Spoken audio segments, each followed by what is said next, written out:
Thank you for coming for today's second in the Roads to Research series of the Dsocsci student presentations. We have coffee and cookies over in the corner if anyone wants to help yourself. We are filming this, so just so that you know this is being filmed. We do have a short presentation today, so we have one person that was unable to make it. We only have 3 students presenting. The next presentation will also be in this room. We'll have 5 students, and that's next Wednesday, same time. Thanks, and I'm going to bring Ken Christie up here to introduce.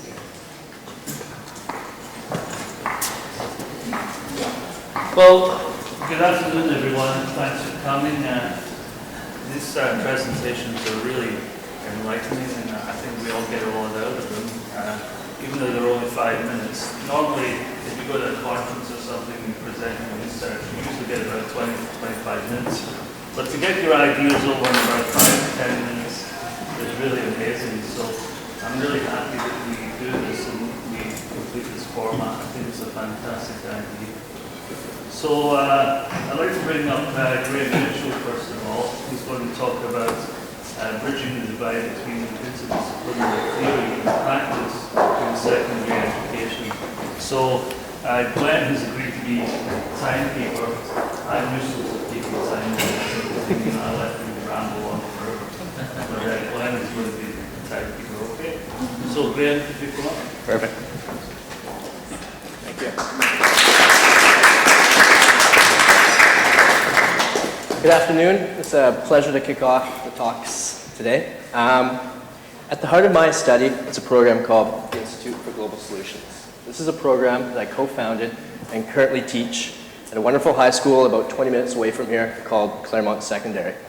This program is built upon 4 key principles. It's interdisciplinary, it's project-based, it's solutions-oriented, and it's highly collaborative. And those are my 3 colleagues at the top there.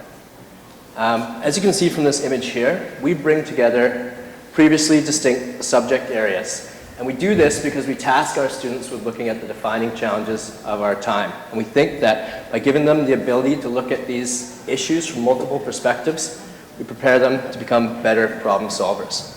This model also gives us a tremendous amount of time. We have these kids every day for 180 minutes, which is fantastic because we get out of the class a lot, at least once a week. And we also have the opportunity to bring expert speakers from the field into our class as part of our IGS speaker series. And these are just some of the prominent individuals we brought into our class over the last 2 years. So the focus for my study is the interdisciplinary nature of our program. And I really want to see how this relates to the student experience.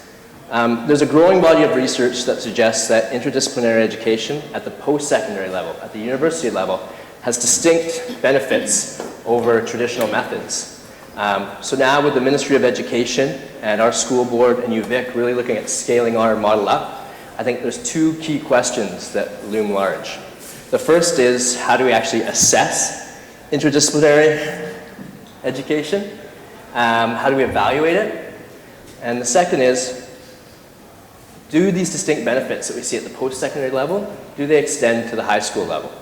So I'm really interested in the latter question. So my primary research question is, does the interdisciplinary IGS model embody the concepts of transformative learning in its curriculum, in its practice, and its organization? So what I really want to know is, I want to look at IGS alumni, and I want to find out what were their perceptions of the course, and what has it meant to them. And I'm hoping to take these findings and then to build a framework for improving the IGS model, but also for expanding interdisciplinary education at the high school level across British Columbia. So I'm taking a case study approach using mixed methods, and I'm thinking it's going to have 2 key phases. The first phase is going to be semi-structured interviews with about 15 IGS alumni, and I really want them to reflect on their educational experience. The program started 4 years ago, so we now have about 150 students who have graduated our program. I'm really hoping that I can take this data and find some themes and build these themes into an online survey tool that I can then send out to the broader IGS population. So hopefully that these findings will be generalized amongst the alumni population. So this is from 2 years ago. This is last year's. This is our first cohort, small. And actually, this is up at Royal Roads last year, and these will be graduating in a few months' time. So my second phase wants to take this qualitative and this quantitative data and use it to inform program evaluation, but I also want to create recommendations for practitioners and policymakers around the province who are interested in expanding interdisciplinary education. And since I work closely with the Ministry of Education and with the UVic teacher training program, I think that we might be able to apply some of these findings. The theoretical framework underpinning this research design is I'm probably going to be using transformative learning theory. And I might be dipping into what's called common ground theory, which looks at the idea of integration between different subject areas. I kind of like this research design, and I found this slide last night, so I apologize in advance, because it kind of connects the worlds of, you know, Dr. Pulla and Dr. Quinless here, and it's some pang homage to them here. Too generous. Too generous, I know. I didn't find any superheroes with Brian and Bill last year, but anyways, thank you very much.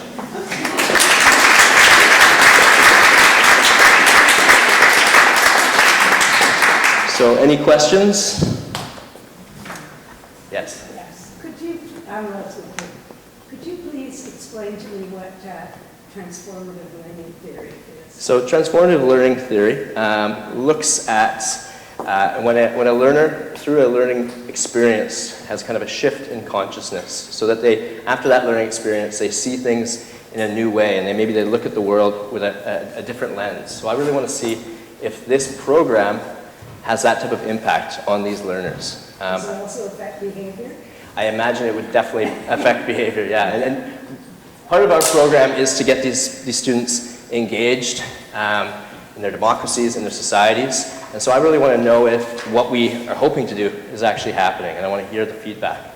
Yeah, so, yes. Have you looked at the post-secondary studies to see if areas have been identified in terms of behavior, social justice issues, where these graduates have moved into different fields so that you can kind of superimpose it onto your students? I haven't actually looked at post-secondary students' studies so far with this one. I did with my master's program.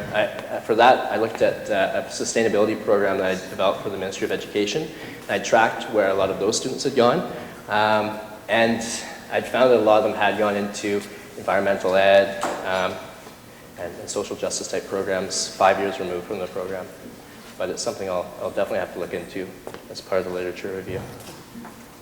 Yes? Yeah, what I was wondering about is whether you're going to use a sort of comparative framework, because it seems to me this is a really interesting case study and you're focusing on this case.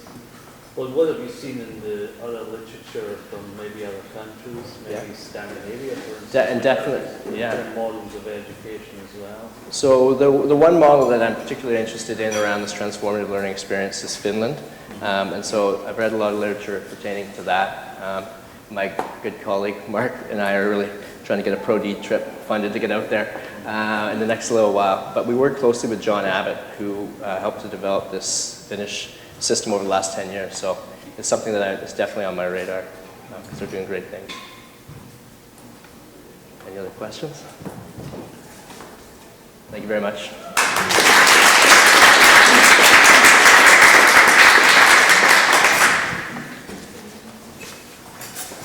I'm always impressed by these great graphics. Our next speaker is Jana Wenzel, and Jana is going to talk about the examination of the role physical activity and exercise play in the prevention of burnout amongst formal and informal caregivers. Thanks. Which one is it, Jen? It should be there. It must be down on the bottom. It's in the bottom. Here, I'll let you get it.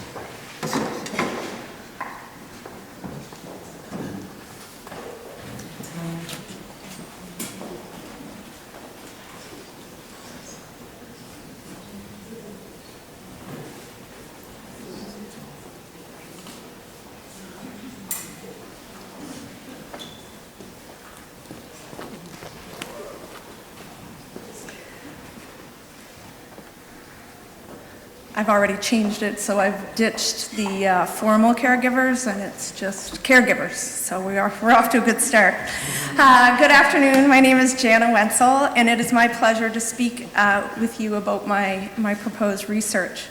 I do want to acknowledge the support that I received from my husband and my daughter, as well as my employer, in order to be here today. I also would like to thank Dr. Ron Lindstrom, that will serve as my supervisor. In addition, I want to thank the members of the 2018 Doctorate of Social Science class, because without you guys, this would not be doable. So, what's the big deal? We've heard it. It's called the silver tsunami, those aging baby boomers. But what does that really mean? If we turn to the numbers, it means this. The average age of the population in Canada is rising. New ways of facilitating the healthcare needs of older adults must be examined. Globally, we are seeing a shift of healthcare from being delivered in institutions to home care. In a socialized medical system, this is necessary in order to achieve fiscal sustainability. In 2011, the median age in Canada was 39.9 years, but in 1971, 26.2 years. This trend is expected to continue for the next several decades due to below replacement fertility rate, an increase in life expectancy, and the aging of the baby boom generation. By 2051, about 1 in 4 Canadians is expected to be over 65 years of age. Formal caregivers are defined as those that provide paid care as part of their profession and include registered nurses, licensed practical nurses, and continuing care assistants. Formal caregivers are differentiated from informal caregivers, who are the family and friends that provide unpaid care or very little subsidy. The focus of my research is on those informal caregivers, so a bit of a profile of caregivers in Canada is shown on the slide.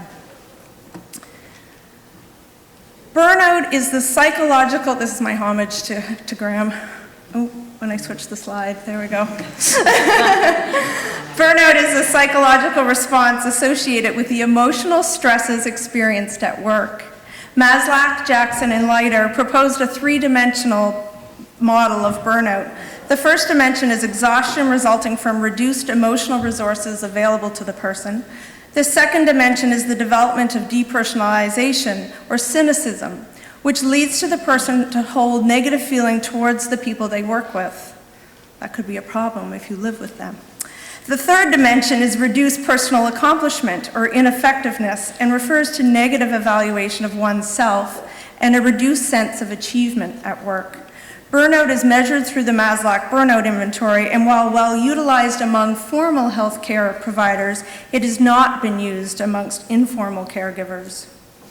Caregiver burden is a multidimensional construct addressing tension and anxiety, changes in relationship, and time infringements resulting from the caregiving.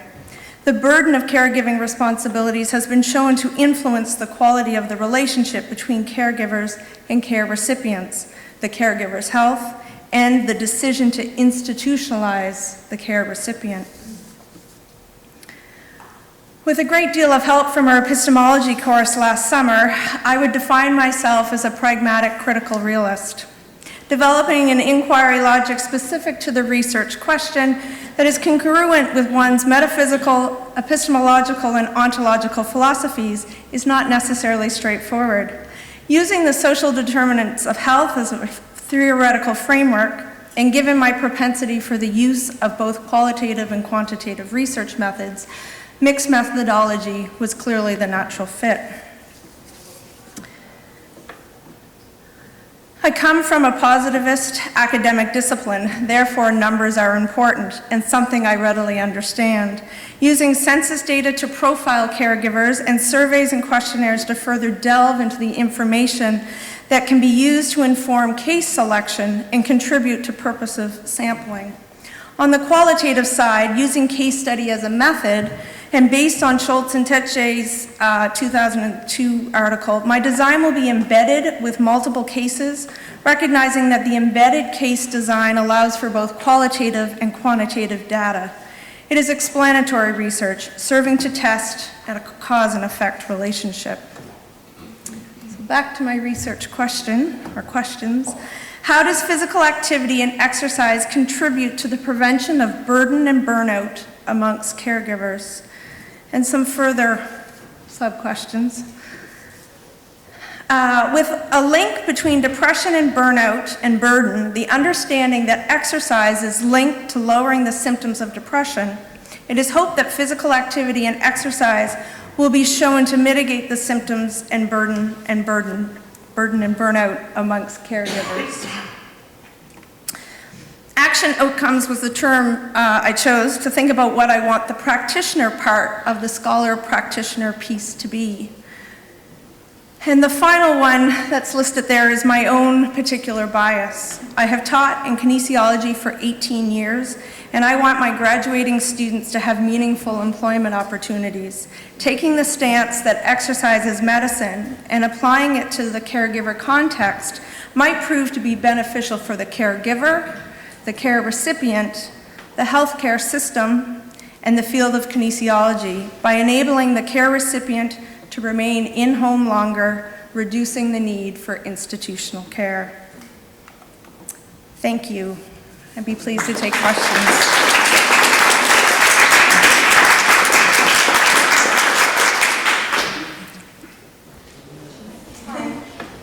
So I think as we go about this, you'll likely start to see a difference across different cultures. So I think of my own culture, we tend to keep the elders at home, right? And that's changing a bit, but I suspect you might see some variances in how different cultures address the issue, right? And even attitudes towards exercise and all that. Have you factored any of that into your research or anticipated research? Remarkably, if you look at the worldwide literature around caregiving and the changing demographic, it is a worldwide problem. And they talk about that even in traditionally cultures, Japan, for instance, where it was expected that the senior individual would be cared for by their children, that is not happening. So, it's shifting and maybe not as quickly as you might see in Canada. We are at one of the higher rates of caregiving at this point, but it is shifting worldwide, and so it isn't a problem unique just to Canada. I would expect there'll be some cultural differences, and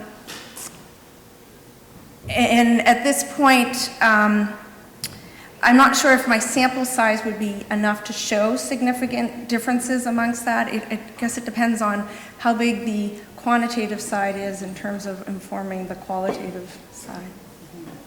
Thank you. That leads me to the question of your sample size. Is how will you be selecting your case studies and how many case studies will you be following and for what length of time? Excellent question. And I guess it is a little bit dependent on some situations that are occurring. So we applied for a very large CIHR grant. And if that should come through, then it becomes a national survey with participants in BC, Ontario. It was a FISI grant. BC, Ontario, PEI, and Nova Scotia, which just allows for certainly a bigger case study. The qualitative side could certainly be larger that way. But if I'm going to do them all myself, which is my intention, then I would expect under 30, so that's small n case study. I've been toying just recently with the following in terms of a longitudinal. I expect it will be a one-time with perhaps a follow-up in terms of revisiting the themes that emerge from the interview. Yeah, I find this whole concept of caregiving very interesting because it's something that seems to have come up fairly recently over the last decade. And I'm thinking, there's a real sort of looking at caregiving. It doesn't seem to be a sort of professional industry, and therefore people are not sort of either held accountable or maybe not paid the same equivalent. Say someone like a nurse, for instance, right, in the nursing professions. Do you find much of this kind of stigma attached to that? You know, that caregiving can be anything and everything. So I think understanding a little bit about how the system has transpired. So the biggest issue is that once you go into long-term care, it's subsidized by the province or you know, through the healthcare system. And when it's home care, there is subsidies. Now, they are not, so in Nova Scotia, we have 7 different home care providers. So they bid on a contract, so they're private, so the Victorian Order of Nurses is a common one. We have CareForce, we've got Northwood Healthcare. So there's a variety of providers, and the standards are not consistent. I had a qualitative interview as part of an assignment for Simon's class, and she relayed the fact that her mother, who is quite blind and certainly hard of hearing, that they sent a different care provider every day, and that they did it. And so when, you know, the question went back to them, why? Well, we don't want, you know, your mother or the care provider being attached. And so, you know, it was like a purposeful decision to, you know, not provide care that would be continuous and that you can establish a relationship. And so she withdrew, you know, from home care services and took on the role herself, but is experiencing very, very high levels of burden and burnout. Right. This question of attachment wasn't what I was interested in asking about, but, you know, of course, the parallel here is between the 2 phases of life where caregiving is provided. One is, as you're describing, at the end, and the other is at the beginning, right? And the generalizability of your findings to young parents, young mothers especially, who also get isolated, also get depressed, also find it difficult, especially if they have more than one small child, to keep physically active. And there's going to be there's literature I know in the early childhood world about this kind of stuff. I don't know whether you've stumbled around on that, but there is, and the attachment thing is an obvious one that comes out of the early childhood world. So there may be an important parallel literature that gerontologists don't read baby stuff, and neither do baby people read gerontology stuff. But you may profitably walk across both of those worlds. That's an excellent point, and not something I had looked at. But it does take to the situation where we're no longer offering prenatal classes, that they're now being offered online, and as a means to save money. But a number of people have said, that wasn't the value of those classes necessarily, the information. It was the circle that you created, that community that you created of the people that are going to have babies at almost the same time as you. And then you can, create those, one of my best friends was, a woman that I had never known until I met her in prenatal class, and our children, have grown up together, as far as 7 can be called grown up. But, I think that piece of it's really important, for sure. Thank you. I don't know if you've covered this already, and I just missed it if you have, let me know. In your case studies, are you looking at current caregivers, or are you looking also at individuals who have been caregivers? I would like to focus on current caregivers, and this is where, the population, I did indicate that the sandwich caregivers, a lot between caregiving for children and caregiving for older parents, typically, or we also see it in parents-in-law. It's quite interesting how many daughter-in-laws care for their, in particular. So that particular group is of interest to me, but I think that we can glean really, valuable information from whatever cases we look at. I think there is, everyone is a little bit different, but I know the ones that most come often is that sense of community support, and Brian hasn't asked me about my theoretical framework, and I'm a little bit I was a little bit torn about it, and I sort of wondered, I had done a paper on social capital, and I'm starting to, this is showing up in this area as well. And then I also like the Eisenhardt's thought of there's no theory, go in with a theoretical clean slate, which then I get told is grounded theory. So that's still a little bit up in the air, but I think we'll glean information no matter where the focus is. The pieces that people want, and I think we have to recognize, is that these caregivers are providing millions to billions of dollars of savings to the healthcare system. If they withdrew their care, where would these individuals end up? And in most cases, it's an institution, which costs us, a tremendous amount of money. So if we can provide some respite, we can provide some incentive, to go out and, be physically active and, give them those opportunities for break, then I'd like to think, there's a fiscal sustainability piece to it. And my, kinesiology students get jobs. So do you think that you might see different data depending on where in the cycle those caregivers might be? So somebody who's a caregiver for a year versus 12 years might have a different perspective. Oh, absolutely. And then those that are no longer caregivers would be able to reflect on their experience. This is why I asked the question. That's just a comment. Yeah, no, I think, I think that's valuable. The people that are in the heart of it won't necessarily be easy to reach in terms of the time, and and certainly we'll have to go into their homes and be with them in that caregiving, that lived experience, go in with them and be there to do the interview.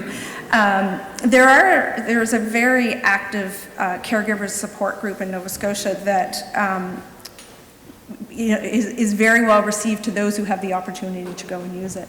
Now, there are some technology pieces. I mean, we talked about the online prenatal classes. There, is the opportunity for some online support for caregivers as well, and we're certainly, that was part of the grant that we had applied for, is, that opportunity, but it's not the same as human contact. I think that's... Thank you. Thank you.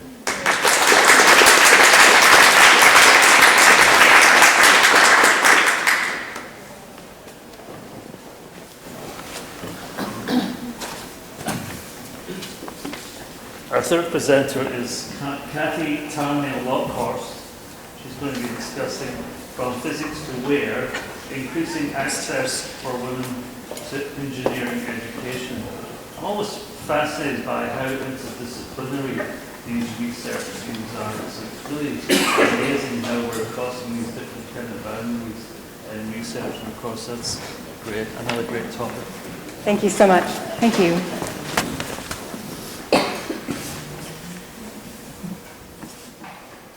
So I'm very grateful for this opportunity to present to you my proposed road to research. So thank you all for being here. Full house, it's awesome. So I am an engineering educator here in Victoria. I teach at Camosun College in mechanical engineering. As an educator, I've been intrigued at the number of women that are in my classes, which are very few. Some years none, some years 2 or 3 in a class of 50. But I know, I've seen the data that indicates that the number of girls that are taking high school physics are almost filling half of their classes. So we have almost 46% girls in Physics 11 in high school. So if that's the case, then where are they going? The goal of my research plan, the ultimate goal, is to increase the number of women in engineering. I'm focusing specifically on the transition between high school and post-secondary education because there's not a lot of literature being conducted at that level to actually measure that. I'm also intending to employ participatory action research so that I can involve practitioners in affecting that change.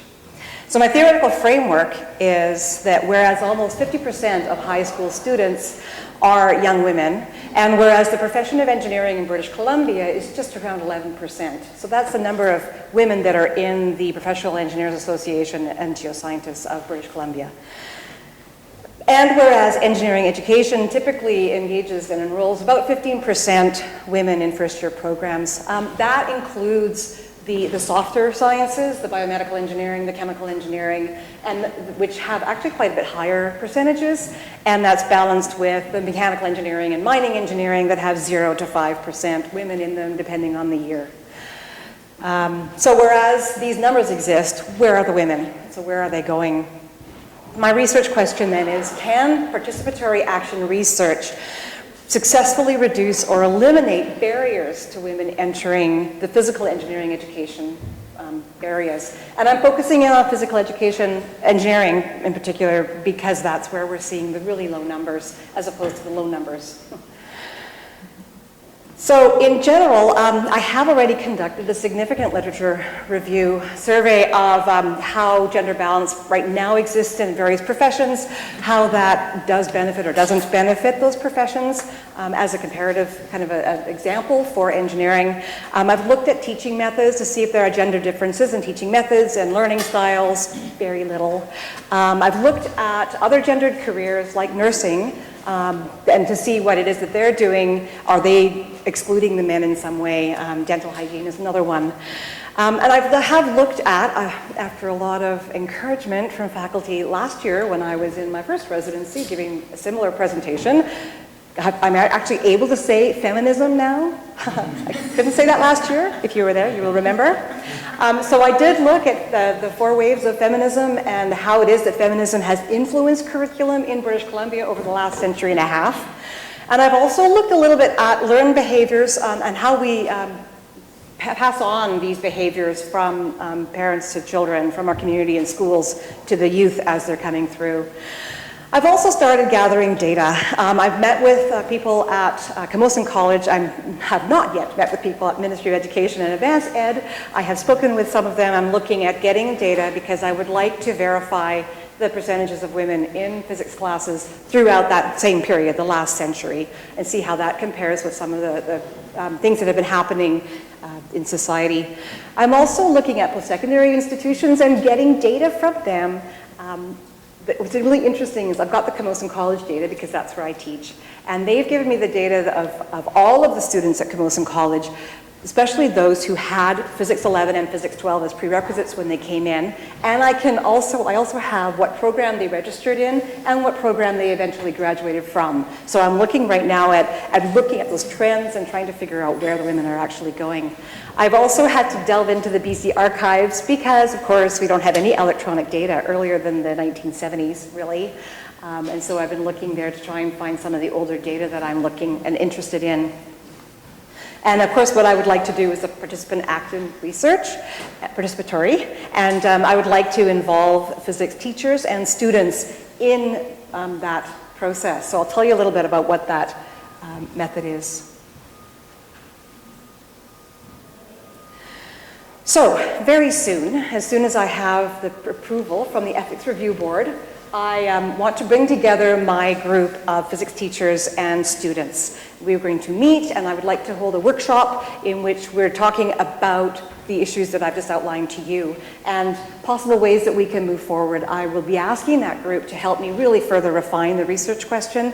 I want it to be what connects with those teachers and students, in particular the teachers, because I want to find out how they can best how we can best move forward together with them.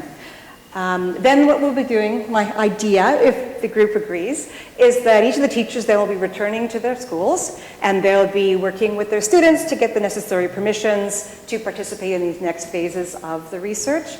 My idea right now is that I will go to these schools and I'll meet with the teachers and I will conduct a survey with them to find out what the current ideas are of the students, what careers are planning to go into, whether they're looking at science or not, whether they're looking at other careers, then why are they choosing science or why are they not? Why are they looking at physics? Why not? And I'll be meeting with each of them to set up these preliminary surveys. And then I'm hoping that as that earlier group, we will have designed a lesson plan that can be easily embedded and incorporated into the Physics 11 and or Physics 12 curriculum that will introduce engineering design methods into the physics labs in particular, but into those classes. That's my idea. After we conduct all that research, we'll get together and we'll debrief and see if the information that we've been gathering has reflected what it was that we were hoping that we would see. We will also have conducted the surveys after the activity was conducted to see if any of those decisions and ideas had changed after going through the activity, if that awareness of what engineering actually is changed some of those ideas of what they can do. And then, if time permitting, and this might be a little grand, I'm hoping that maybe 1 or 2 years later, I could run the same survey again and find out where these students actually went. Did they make different changes, different choices, or did they go back to what they originally decided upon?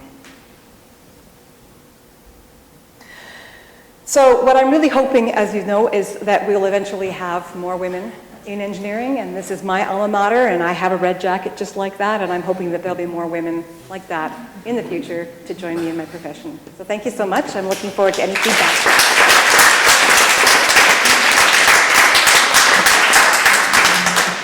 Any questions? Brian. Why am I suddenly nervous? So believe it or not, I have a question about your research question. Yes. Do you really want to do research on research for your dissertation? It's almost, it gets you into a kind of a loop where in order to answer your question, you have to have completed your research. In other words, it's impossible, right? So your question is more, I think, is more about what are the reasons and what can we do about it? And my inclination, my advice would be to not focus so much on assessing whether or not participatory action research is a useful tool in achieving the thing that you want to achieve. But rather use participatory action research if it's the best way to answer the question that you want to answer. But even bigger than that, stepping back a little bit, it's a really important question in a lot of different contexts, and you're focusing on your particular the place where you teach, the place where you have access, and that makes a lot of sense. But as much as possible, if you can generalize that learning, and the more specific you make the intervention, in other words, the more you get engaged in that process, the less generalizable the lessons. So just something to Thank you. So to kind of speak to your first point, it's true. I was looking at whether or not the participatory action research is something that I want to be assessing. Absolutely. Part of what I'm curious about is whether engaging the physics professors, the physics teachers in the activity will change their own perceptions.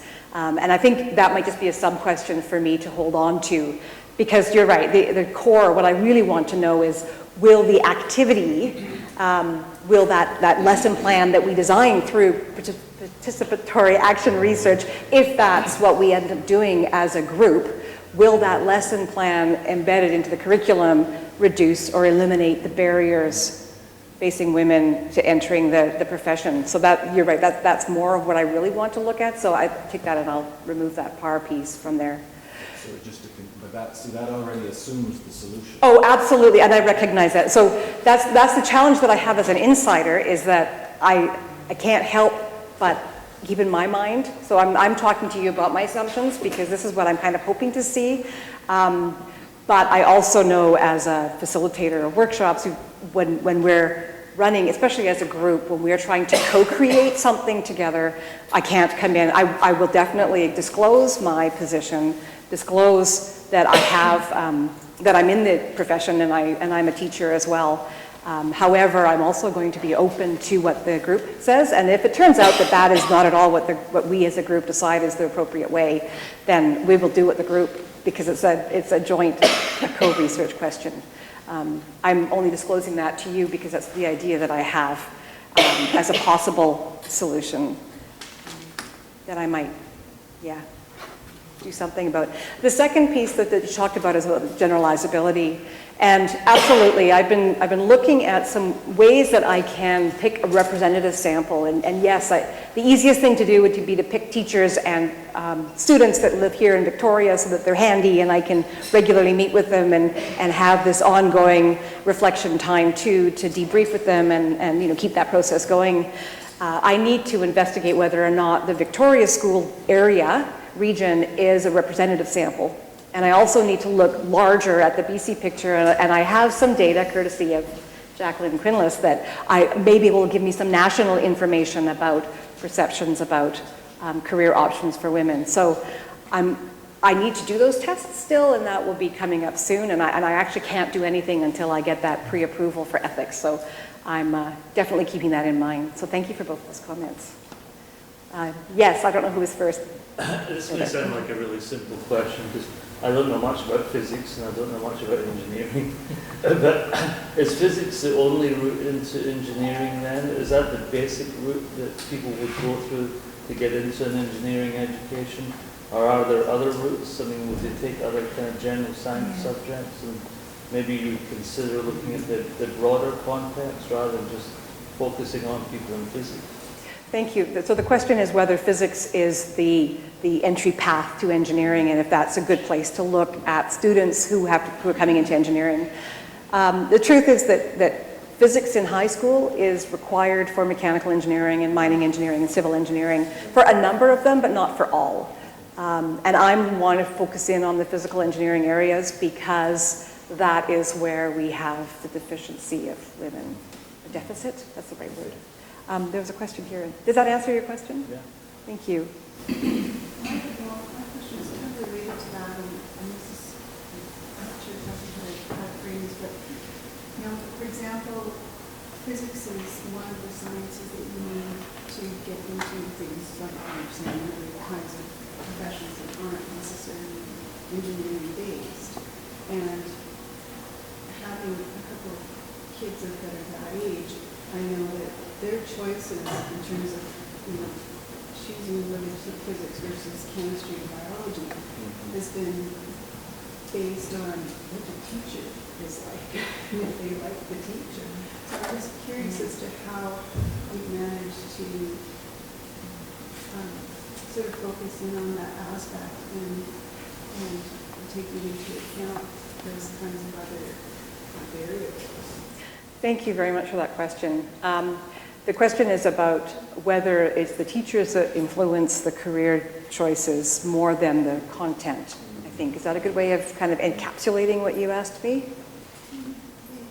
And I find that very fascinating because I almost jumped ship from engineering a couple of times while I was at school myself because my geography teacher was really engaging and I thought, oh wow, I really want to go into geological sciences now because I love that teacher and I love what that content was, and it was really exciting and engaging. And I've had really great experiences in music, and so music was a big draw for me too, to go off in different directions. And I've heard that. What I've also been hearing from a lot of my students and from other people that I've talked to who went into different professions, and so this is just what I've been hearing, is that it very much is what was happening in that physics classroom that is creating those barriers to women continuing on in the physical sciences. There is a lot of research as well that indicates that there is continued unintended sex discrimination, in particular in physics classrooms, that is not overt, but just subliminal comments or that people are making that tend to sway girls away from physics. And so I'm really curious about that, but I'm not focusing in on that because that's already been covered quite a bit in literature. I'm holding that kind of in the back, I'm bracketing that, and looking in then if there's some way that we can engage students more in the classroom, if that will help make some differences. I anticipate that engaging physics teachers in the conversation may expose some of those unintended behaviors that may change. And that was where, Brian, that first question came in, that if participatory action research changes some of the behaviors of physics teachers, then maybe that would enable a change in the classroom. So there's a lot of ideas that are kind of teasing in. But thank you, Holly. There was a question over here too. Yeah, a few things, a comment and then a bunch of questions. So back in the 80s, there was an inter-ministry initiative called the Committee on Public Participation in Science and Technology, ran through a number of different BC ministries, and it spent a lot of time working on trying to get young women involved in science and technology. You might want to figure out where the hell those records, because there was a tremendous amount of work, and actually the studies that were done that came out of it was that it was the time when women began to start moving out of humanities and social sciences into the broad range of sciences, engineering being the biggest laggard.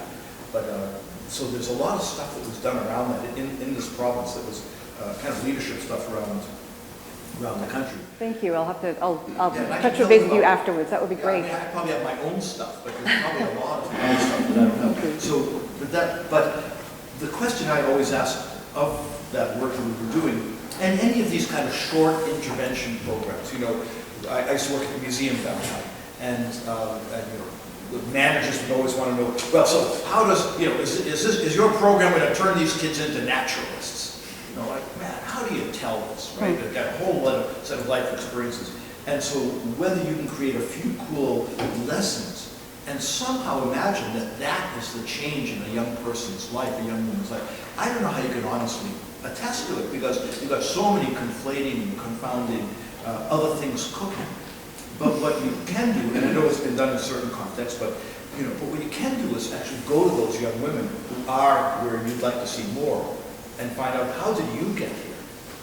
And maybe ask the kind of questions others haven't asked about what were the things that were your barriers, how did you find bridges, as opposed to finding other young women at Camosun, for example, doing maybe chemistry or nursing or early biology.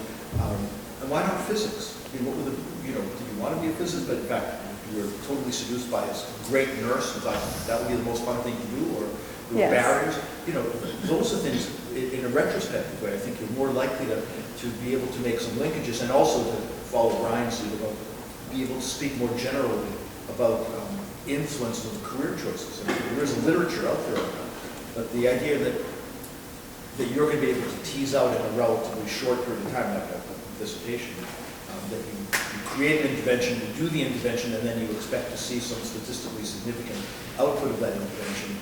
I don't know. That's interesting. I think Marilyn might be chuckling maybe in the back of her mind right now, because my original research plan back at the beginning, before we did the methodology course with her, was that I wanted to look at this longitudinal historical perspective and see where the women are over the year.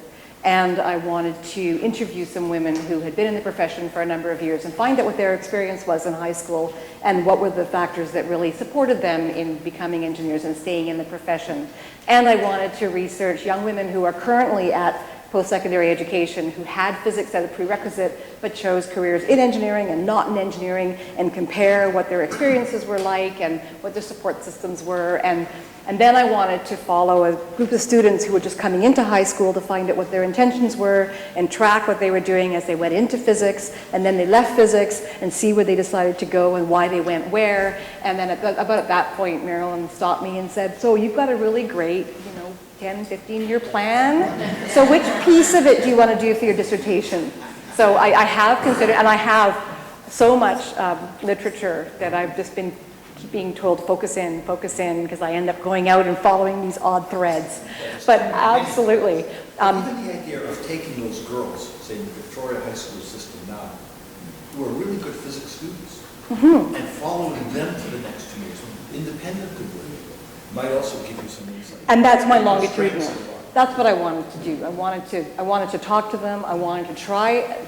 Well, again, it may not be at all feasible. I'm not a high school teacher, so I don't know how much flexibility high school teachers have in the way that they deliver the material. I don't know how hard it is to redesign lesson plans to embed in the curriculum. I may be totally out to lunch. I'm not an educator, and that's the blessing of this interdisciplinary program, is I'm going to pull them in as my experts on how to get involved in the curriculum side of things, if that's what we can do.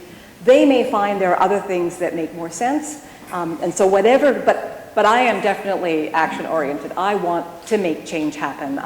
The research, there is literature there that shows what the perceptions of women are in science. There are some numbers about where they're going right now and where they've moved on to. I have the opportunity at UVic to work with a woman who has machine code language.